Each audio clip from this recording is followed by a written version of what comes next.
what's up, everybody? I'm Justin Young, and that man right there is Garrett Tucker. And this is the Tucker's Topics. It's Garrett's show. I'm just the guy talking in the microphone, acting like I know what I'm talking about. Garrett, what's up, man? I've always been a scorer, so I'll gladly give you some assists. So You that's know what? perfect. I'm all about it, man. I grew up watching John Stockton, and I'm a passer. I know I look like Shaq, but in my head, I'm more Magic Johnson. So I'm all about getting the shooter a good shot. So that's what we're going to do here. We're doing a really fun show today because we've got champions have been crowned in the state of Alabama. I know you and I both had a chance to watch a lot of games. I watched online, and you had a chance to see a lot of stuff out there in the great state of Alabama. Man, we have a lot to talk about to kind of go through the state championships. It was as fun of a tournament, I think, for all classifications as I can remember from the state of Alabama. There's a lot to really kind of get into. We're going to talk about what you learned. We're going to talk about some of the new faces. We're going to talk about some of the blow-up guys and a bunch of anecdotes here and there along the way. So, Garrett, let's jump right into it because we have a lot to talk about. I think my voice is still shot from watching all the games over the course of the weekend and trying to keep up with everything. But okay, we've got 7 champions, man. Last week we were trying to figure out who it was going to be, and now we've got 7 teams that were crowned champions in the state of Alabama. Throughout all these games and all the seasons and all the stuff that we took in, what were your big takeaways and what did you learn from this really terrific championship week? Well, first and foremost, I know last week whenever we were previewing the tournament, we talked about there's no substitute for being there. And out of the 7 classifications, there were 3 back-to-back repeat champions. 1A Covenant Christian, 3A Midfield. I'm sorry, 3A Plainview beat Midfield, and then 4A Jacksonville. So it just kind of, you can't hammer that home enough. There's no substitution for experience and being there. Obviously, those players, coaches, they were there last year. So I think that was one of the biggest things that, reaffirmed my thoughts going into, coming out of this week is, hey, winners are winners. That's for sure. Yeah, it's cool to see like these teams kind of create their own history, right? Like forever now, when you walk into those gyms, those banners are going to hang there. It's going to say 2023, 2022 state champions, and you can see this legacy now. I think I love it. I love for kids that are a part of that. I love that communities that are a part of that. Particularly some of the smaller classifications, right? For some of the smaller towns, it's a big deal, man. I hope they have the parades. I hope they have a big deal for the banner ceremonies in the gyms. I mean, to me, it is why we love high school sports, is when you have these types of stories and these type of legacies that 25 years from now, they're going to bring back that 2023 team and have a chance for them to kind of celebrate the good old days of what they pulled off. Over what makes high school sports so great. That's the best awesome. part about them. It's awesome. And again, and I hammer on it all the time, but what we see in the state of Alabama, the way that they treat the high school tournament is as good as I've seen in the country. It was magnified all over again over the course of last week. And with these teams winning their championships, you certainly felt that same kind of energy and that celebration for the history that we were able to kind of witness. So good on y'all. Hat tip to y'all for all the repeat winners that really pulled down another banner. And I think that was really the fun part of all of that. Garrett, too, like I think when you look at those teams, they had to start somewhere too. And you're right. There's no better value than having experience. What we saw on the flip side, we saw some new faces come in as well. And really, I think if there was another side of the story, it was the youth movement within the state tournament this year. So many guys coming up, so many young guys coming up that really kind of set what could be a brand new legacy here as we forecast out in the next 2 or 3 years as well. Did you kind of get that same feeling too? Definitely, and it's crazy. Both opposite ends of the spectrum, experience, and then, like you said, the youth movement. I mean, especially the higher classifications. You look at it. I mean, they're all sophomores, freshmen. It's crazy. And what better stage to really introduce yourself to the rest of the state? Because there was a couple of these guys that, outside the really diehard hoop heads, that didn't really know anything about it, and they just really. They seized the moment, took advantage of the stage, and like we say at Hoop Scene, they started their story. Yeah, at least the first chapter. So that's always awesome. And we can't go without. I mean, first and foremost, Caleb Holt, he was sensational. There's a lot of things I could say. Relentless warrior. I told somebody on that semifinal game. I think that would have been Wednesday. Like I don't know if Buckhorn made a shot that game. He just took over, got to the rim, and just he was phenomenal. Yeah. Just kind of willed his team to the win. So Caleb Holt's definitely right up there. I Uh, thought I watched. I'm with you. I watched both the semifinals and the finals. And listen, Caleb Holt's not a new name for anybody, right? Like particularly in the Definitely not. Southeast. Like we've known about him. He's played up. He's big on the travel circuit. Had a big June. A lot of people were watching him. Big high major offers. It's really really hard to sustain that type of expectation, right? To be that young. And we've seen this before. And we've seen other guys come out of the state of Alabama that played really young, big spotlight. That, man, it's just so hard to sustain that. I mean, man, I felt like we were just scratching the surface for what we saw for Caleb Holt and Buckhorn. I think it's their first state title. Is that right? In since 1995, I believe. Okay. Okay. I So mean, yeah, 30 years. for quite a while. But here you have Caleb Holt, and to me, like I'm watching this film. In fact, I put it up on my Twitter at Justin D. Young. Listen, the guy got buckets, no doubt about it. Shot the ball really well, got to the rim really well. There was a play, he was in the low post against Mountain Brook. The zone collapsed on Caleb. He made a pass with his right hand almost over his shoulder to a corner, hit down an open three, and Caleb was already running down the floor before the shot even left the shooter's hand, knowing it was going to go in. But his feel, his vision, his just overall experience, his IQ, like, man, we saw some unbelievable things from Caleb Holt in the tournament. I'm trying really hard not to be like too like hyperbolic on the things that I want to say because he's just a freshman, but holy freaking crap, bro. The guy came so strong with his game that I can't wait to see what the next 3 years look like. Right. And I'm going to write something about this later this week. Around Christmas, you know how this goes in the evaluation process. There's those players you feel like you're their kryptonite when you go watch them play. Yeah. For the past 2 years, I've felt that way with Caleb Holt. Whenever I would go, he just wouldn't play well, and then the next day he would go off. So I felt that way, and it kind of got me a little nervous. But I'm going to write something that I was wrong in a way. But there's so much in the. I can't say it enough. We don't value winning enough in Yeah. the evaluation process. There's no substitute for that. And that's one thing that he really reinforced to me this week. He's a winner. He's tough. He's going to make those winning plays. Now, is he going to be a top 5 kid whenever he's a senior? I don't know about that. I'm still kind of nervous if he's topped out. But I mean, for his week and everything that he brings to the table, he's going to help somebody at the next level for sure. Well, two things. Don't feel bad about being kryptonite. I felt that way with the guy named Anthony Edwards. He turned out just fine. So listen, we all that happens. It's just it's the odds of watching young guys play. Sometimes the consistency is something they've got to get better at, and usually it works out in the end. But when I'm watching him, who he reminded me of? He reminded me of Jason Richardson. Caleb Holt did. He reminded me of Jason, who had an unbelievable career in the NBA. Was a really terrific college player at Michigan State. But that's what he reminded me of. That sort of athletic, scorer, slasher, really good passer, shooter when it mattered. So I'm hanging my hat on the fact that he's got a really good future ahead of him, no doubt about it. And to be a freshman to win a state title, it does make you wonder, like, what's in store.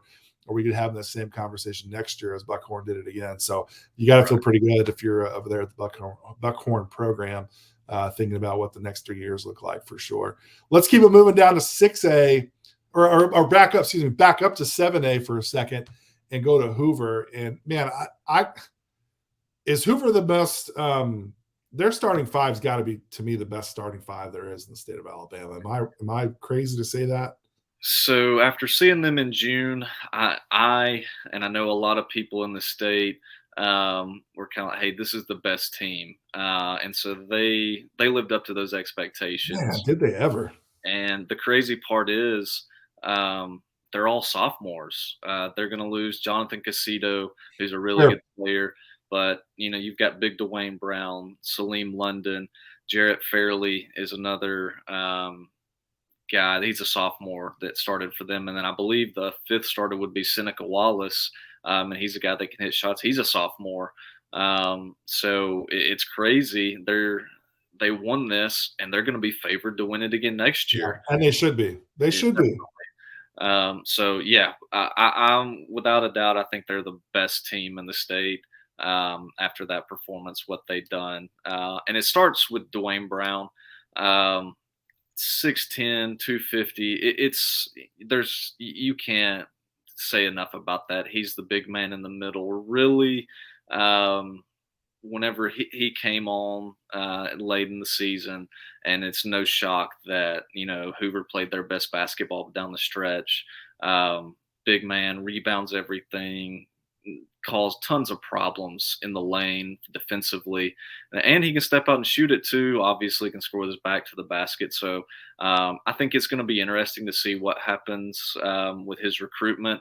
Alabama, LSU have already offered, but I know you've watched a little bit of him or intrigued by him. He's a Big Ten big to me. Okay. Just how he plays.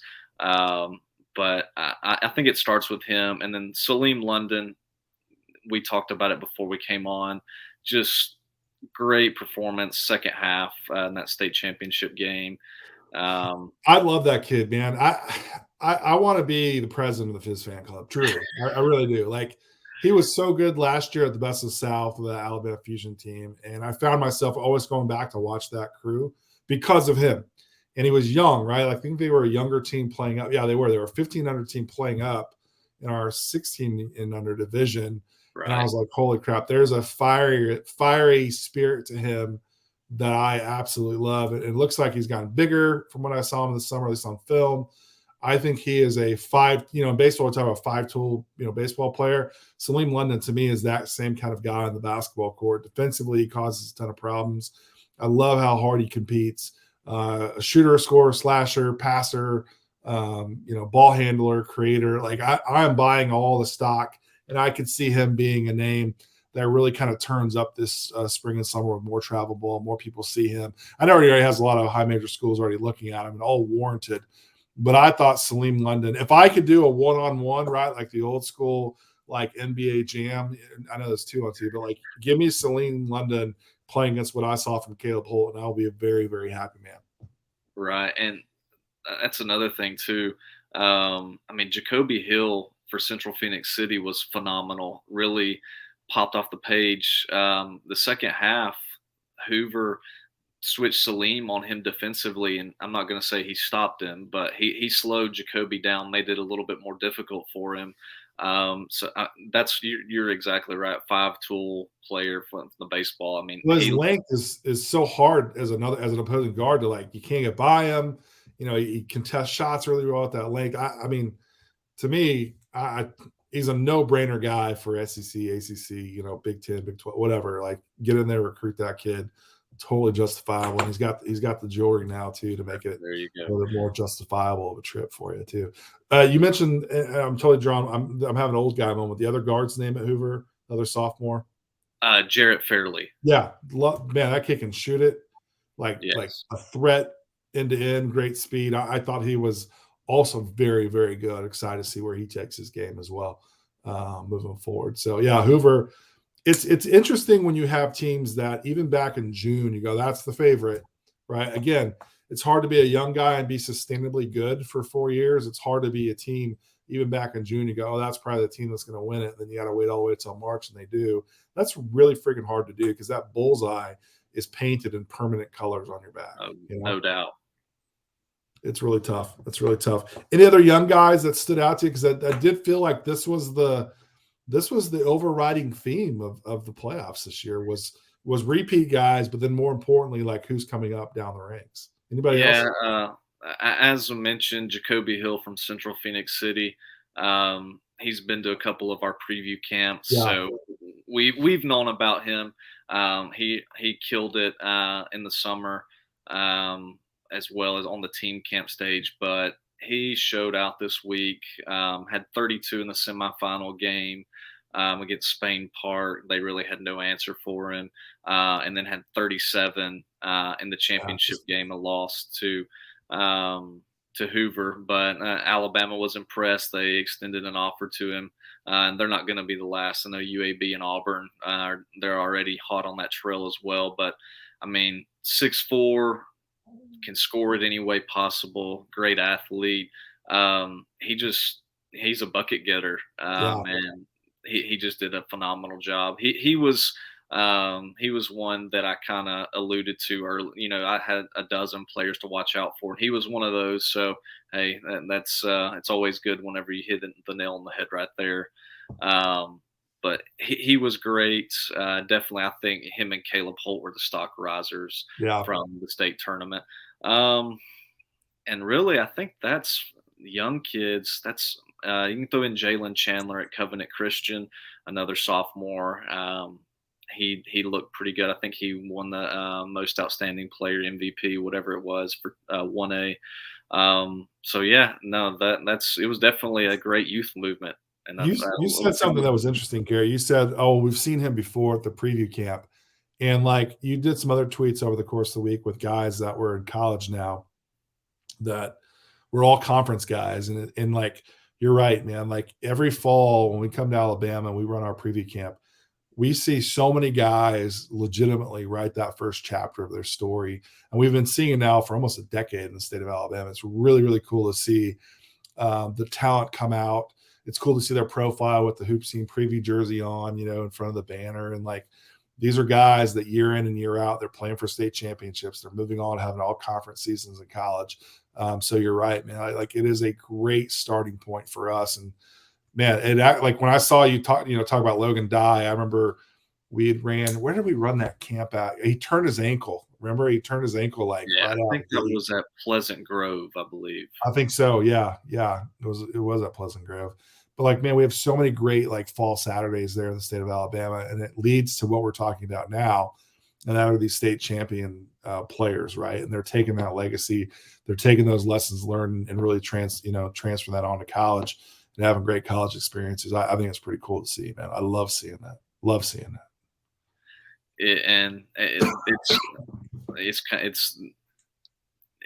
There's no substitution for it. I mean, there's no coincidence in this No. business. No. Well, I know that we've got some cool stuff on the site. You're going through right now, putting your all-state teams out for the state of Alabama on Hoop Scene. If you already give everybody an update on like who's already been put out there, what classifications, or what the schedule is for releasing those? Yeah, so I've already got 7, 6, 5, and 4A completed.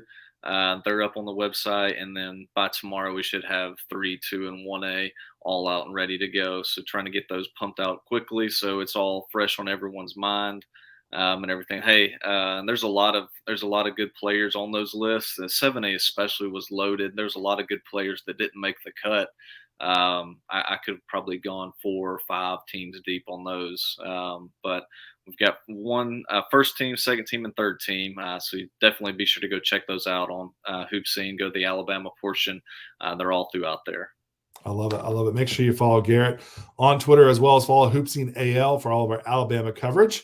And of course, we've got good things coming up. We've got the Bama Cup coming back to the state of Alabama. We got the Bama Jam coming up in mid-April for one of our, to me, it is a staple on our calendar, one of our best events that we run every single year, that we go down to Hoover and post up there at the Finley Center. We're very excited about that. And of course, we got the preview camp coming up in the fall as well. And Garrett's going to have you covered along the way.